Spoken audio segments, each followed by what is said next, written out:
রেসিপিটা গরম ভাতের সাথে না খেলে আপনার জীবনটা একেবারে মিস পুরাটাই। এখানে কিছু পটল কেটে রাখা, কারণ এগুলো অনেকটা পাকা পাকা হয়ে গেছে, তো রান্না করলে ভালো লাগবে না।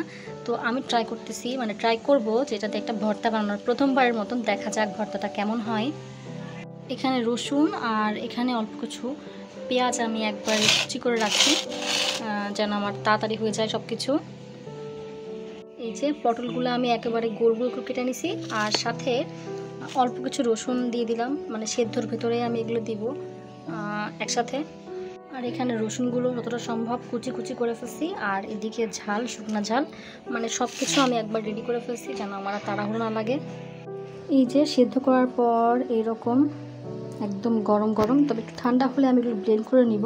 সেদ্ধ করা পটলগুলো ঠান্ডা করার জন্য কয়েক মিনিট ওয়েট করব, আর তারপর এগুলোকে আমি ব্লেন্ডারে ব্লেন্ড করে নিব। সঙ্গে রসুন কিন্তু ভালো, মানে সুন্দর একটা ফ্লেভার আসছে।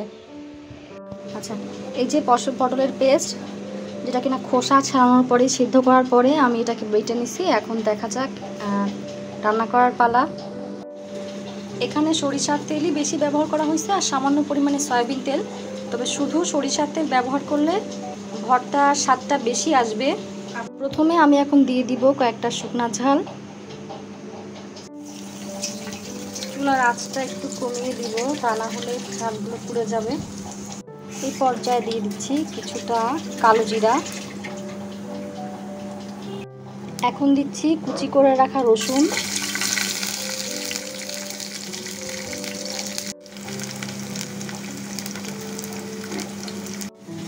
এখন কুচি করে রাখা পেঁয়াজগুলো দিচ্ছি।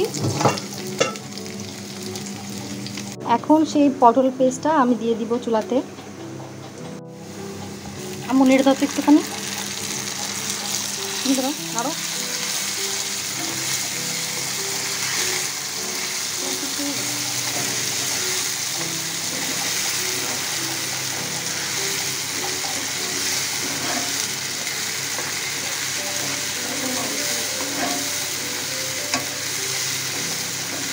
এখন সবার শেষে টেস্ট করে লবণ দিয়ে দিব।